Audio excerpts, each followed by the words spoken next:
यीशु साहब praise the Lord. आप सबों को केरल से परमेश्वर का वचन सुनने के लिए हार्दिक स्वागत करता हूं। पाम संडे या खजूर रविवार का अवसर पर आप सबों को ढेर सारे शुभकामना और आशीर्वाद। खजूर रविवार जो कि यीशु मसीह अंतिम बार यरूशलेम में प्रवेश करता है गधा के ऊपर में बैठ के, और लोग उसको स्वागत करते हैं खजूर की डाली लेकर में, जय जयकार करते हुए, होशाना गाते हुए। कई लोग बिछाते हैं जिनसे होके उनका स्वागत किया जाता है। आई गाधा के रूप में यीशु मसीह अंतिम बार जाकर राजा के रूप में लोगों से ये अपील करता है कि यीशु मसीह को राजा के रूप में ग्रहण करें। जिस राजा का जन्म के बारे में संदेश जन्म के समय से हम लोग सुनते हैं, उस राजा के रूप में अंतिम बार में यहाँ देखने पाते हैं। मानो कि लोगों को अंतिम रूप से राजा के रूप में अपील करने, निवेदन करने का उनका एक जरिया था। गधा के ऊपर बैठने का एक कारण है, राजा युद्ध के समय में घोड़ों पर बैठ के जाता था, परंतु जब शांति होता था, कुछ भी नहीं ये होता था गड़बड़ी, उस समय में गधा के ऊपर में बैठ के चलता। यीशु मसीह शांति का राजा था, युद्ध करके नहीं, परंतु शांति का राजकुमार के रूप में हम देखने पाते हैं। गधा का ही जो गुण होता है उसमें वो शांति का एक प्रतीक होता है, नम्रता का होता है, वो बुद्धिमत्ता का प्रतीक होता है, धैर्यवान उसका गुण है, दृढ़ निश्चय का। तो ये सारे जो गधे का गुण में है, यीशु मसीह के माध्यम से आपको मुझे भी ये शिक्षा दे रहा है, क्योंकि स्वर्ग जाने के लिए इन सभी गुणों की आवश्यकता है। दूसरा हम देखने पाते हैं, लोग जो उसको स्वागत कर रहे थे, लोग अपने साथ में या तो डाली सबको काट कर, जो खजूर की डाली था, उसका स्वागत करते हैं, होशाना करते हुए, जय जयकार करते हुए। आज खजूर की डाली लेकर हम स्वागत करते हैं, चर्चों में हम सजाते हैं, लेकर भी जाते हैं, जो भी रहा ये अपना तरीका है। साथ ही साथ हमारे हृदय को खोलना है, हृदय में उसको निमंत्रित करना है, उसको स्वागत करना बहुत ज़रूरी है। बाहरी रूप से जितना भी करें, लेकिन अंदर से ज़्यादा ज़रूरी है। और ये जो खजूर की डाली होता है, ये आनंद और विजय का प्रतीक होता है। लोग जब राजा जीत के हासिल करता था, उस समय में विजय के रूप में ये लोग आनंदित होने के लिए डालियों को लहरा लहरा के ये लोग आनंद मनाते थे। और इसलिए कि फिलिपी की पत्री से ये वचन है, जो 2 अध्याय 5 से 11 से लिया गया है, ये आनंद का पात्री है। और ये जो भी कि जेल से लिखा हुआ है, परंतु आनंद की बातों को लिख रहा है यहाँ पर, और कहता है कि हम आनंदित रहें, जैसे कि फिलिपी 4:4 में कहता है आनंदित रहने के लिए। और ये जो पर्व है, यानी कि पलमर्म या खजूर रविवार या पर्व जो होता है, ये आनंद का ही पर्व है। कहिए यीशु मसीह को राजा के रूप में, एक जीत की दिल पाया हुआ राजा के रूप में देखने पाते हैं। उसका जय जयकार करना आपका मेरा कर्तव्य है। दूसरी विशेष बात हम देखने पाते हैं, पर्व जब मनाते थे इस्राएल लोग, ये लोग खजूर के पत्तों का, डाली का इस्तेमाल किया करते थे। साथ ही साथ स्वर्ग में भी इसका आनंद मनाने के लिए इस्तेमाल किया जाएगा। प्रकाशित वाक्य 7 अध्याय 9 पद में कहता है, अपने हाथों में खजूर की डाली लिए हुए वे लोग क्या करते हैं, परमेश्वर की महान हालेलुया स्तुति प्रशंसा करते हुए हम यहाँ प्रकाशित वाक्य के पुस्तक में देखने पाते हैं। इसलिए हम यदि स्वर्ग में परमेश्वर का महिमा करना चाहते हैं, रहना चाहते हैं, क्योंकि राजा यहाँ तो थोड़े समय के लिए गधे के ऊपर में, हमेशा राज करने वाला तो स्वर्ग में है, और उसके राज में रहना चाहते हैं तो उसका स्वागत करना जरूरी है और उसको निमंत्रित करना बहुत ज़रूरी है, ताकि स्वर्ग में हम उसके साथ में सदा काल तक रह सकें। साथ ही हम देखने पाते हैं हमारे विश्वास जो प्रभु के ऊपर में कैसा होना। हर एक पत्ता देखने पाते हैं, जब मौसम आता है पतझड़ होने लगता है, पत्ता झड़ने लगता है, लेकिन खजूर ऐसा पत्ता है, वो अपने डाली में लगे रहता है, जब तक मर नहीं जाता है तब तक वो लगे ही रहता है। इसके माध्यम से हमें ये शिक्षा देना चाहता है, प्राण देने तक, यानी कि मृत्यु तक हमें प्रभु में बने रहना, लगे रहना है। इसलिए बहुत बड़ी शिक्षा दे रहा है। आज का वचन के आलोक में और आज का जो संडे है, इतवार है, उसके हिसाब से शीर्षक रख दिया यीशु मसीह विनम्र राजा। यीशु मसीह विनम्र होके तो आया, हमें शिक्षा भी दिया मसीह की तरह बनो कह के।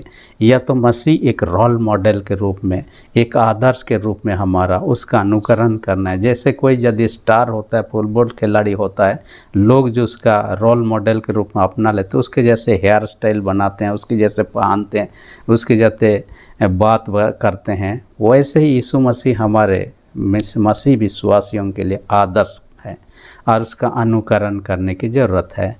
और आज का पत्र जैसे देखते हैं, पौलुस प्रेरित जेल से लिखता है, रोम के बंदीगृह में, जो 60 से 62 ईस्वी के लगभग में था, जो भी कि जेल में था, लेकिन तब वह खुशी की बातों को यहाँ लिखना पाता है। और कहता है कि फिलिपी जहाँ के लोगों के लिए पत्र लिखता है। फिलिपी मंडली यूरोप का पहला विश्वासी लोगों का मंडली था और लुदिया नाम की महिला सबसे पहले देखने पाते हैं प्रभु को ग्रहण करती है। ये पत्र उस समय लिखता है जब जेल में था और फिलिपी से एक व्यक्ति उसके पास मिलने के लिए आया जिसका नाम था इफ्रुदितुस। और ये क्या करने आया, फिलिपी से कुछ पैसों को और दूसरी चीज़ों को पौलुस के निमित्त लेकर जाता है ताकि उनको सहायता हो सके, क्योंकि जेल में रहने के दरमियान में उनको कठिनाई हो सकता है, इसलिए उनको पहुंचाने के लिए गया। लेकिन वहां जाने के बाद बीमार हो गया, कुछ महीना वहां रहा, जब ठीक हो गया फिर वापस आए। जैसे वापस आए इस पत्री को उनके हाथ में भेजता है और फिलिपी लोगों को सुनाता है। जो भी रहा, लेकिन इस पत्री के माध्यम से लोगों को नम्र बनने के लिए निवेदन करता है, साथ ही साथ आनंदित रहने के लिए निवेदन करता है, साथ ही साथ एकता में बने रहने के लिए निवेदन करता है। आज 2 पॉइंट पर हम चर्चा करेंगे जो यीशु मसीह विनम्र राजा उसके अंतर्गत में 2 पॉइंट पर चर्चा। पहला पॉइंट में कहता है उसके दीनता और विनम्रता। किसका? यीशु मसीह का दीनता और विनम्रता। जो भी कि यीशु मसीह परमेश्वर है, स्वर्ग को छोड़कर इस पृथ्वी पर आता है, पृथ्वी में आकर मनुष्य बनता है, सारे सुख सुविधा जो स्वर्ग का है उसको छोड़ देता है, मनुष्यों के समान रहता है, बड़े महल में नहीं रहता है, उसका खाने पीने रहने हर दिन देखने पाते हैं एक जगह से दूसरे जगह, और जीवन भर उसके विरोध में काम करने वाले लोगों का सामना करना पड़ता है। यहाँ तक कि अंत में बिना गुनाह किए उनको फंसाया जाता है, क्रूस काट में लटका दिया जाता है। ये आपके मेरे खातिर ही उन्होंने स्वर्ग का सुख को त्याग दिया और विनम्र हुआ, अपने आप को दीन किया। और ये शिक्षा देता है कि आपको मुझे भी विनम्र बनना है प्रभु के सामने।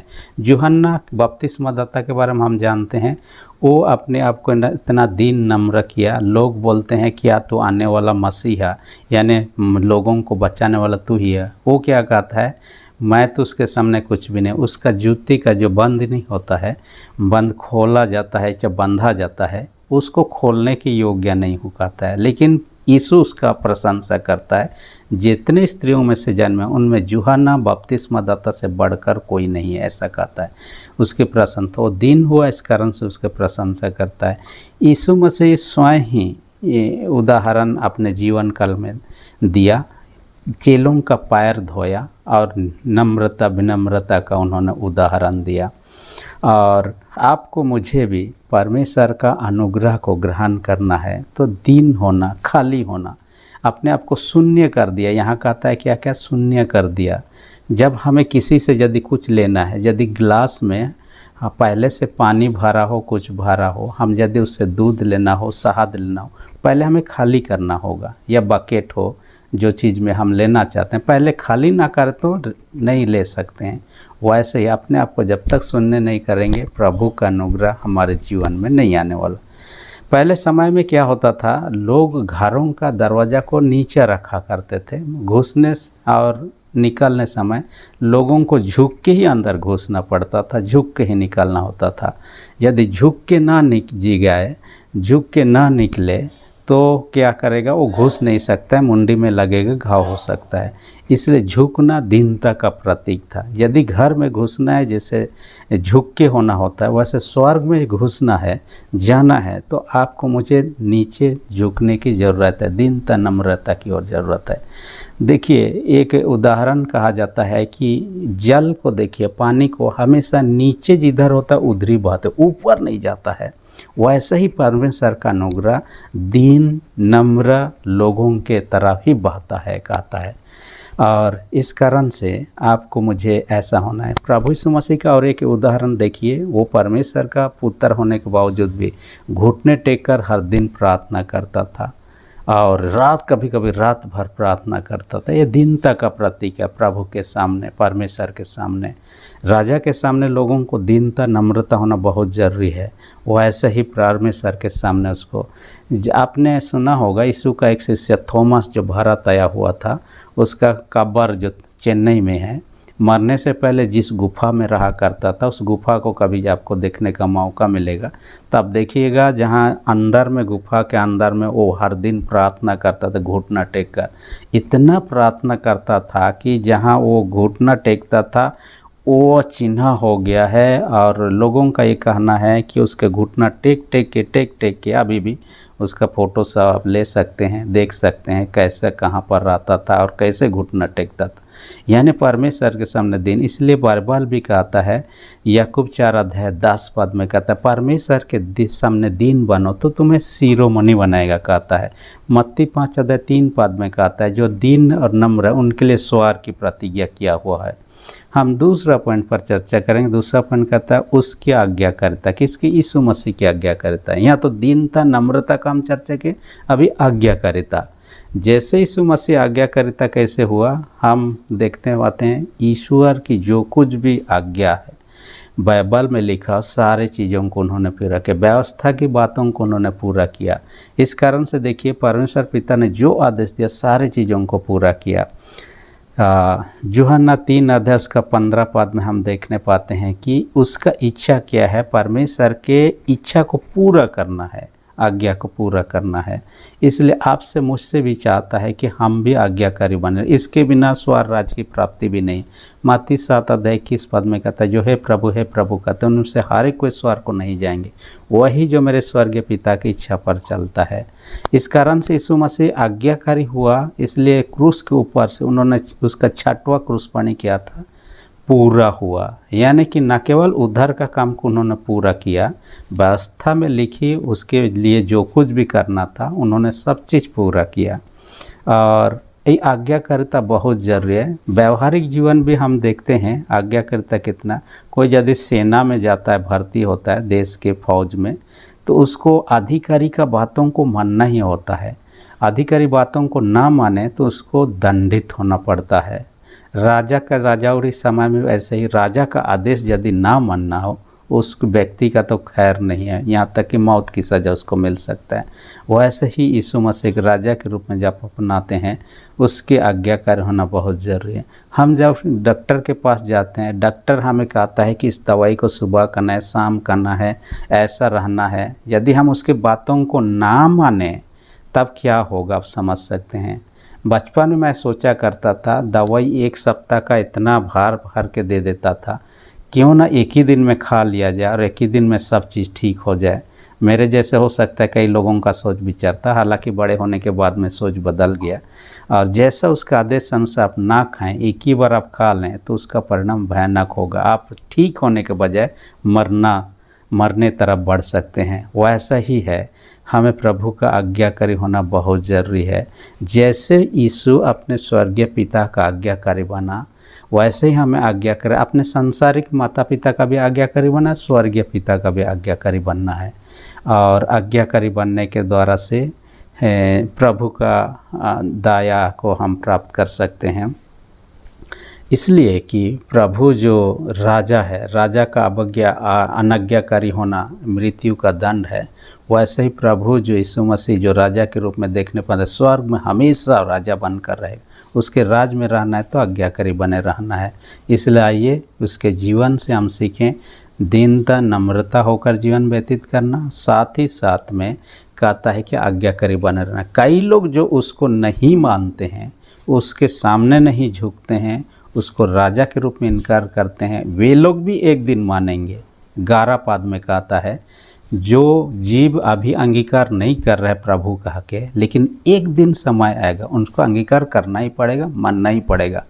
उस दिन आने वाला है, अभी नहीं आया है, लेकिन उससे पहले हमें उसको अंगीकार कर लेना है ताकि उसके अनुग्रह से वंचित ना हो, जो कि स्वर्ग के राज के लिए उसका अनुग्रह बहुत ज़रूरी है।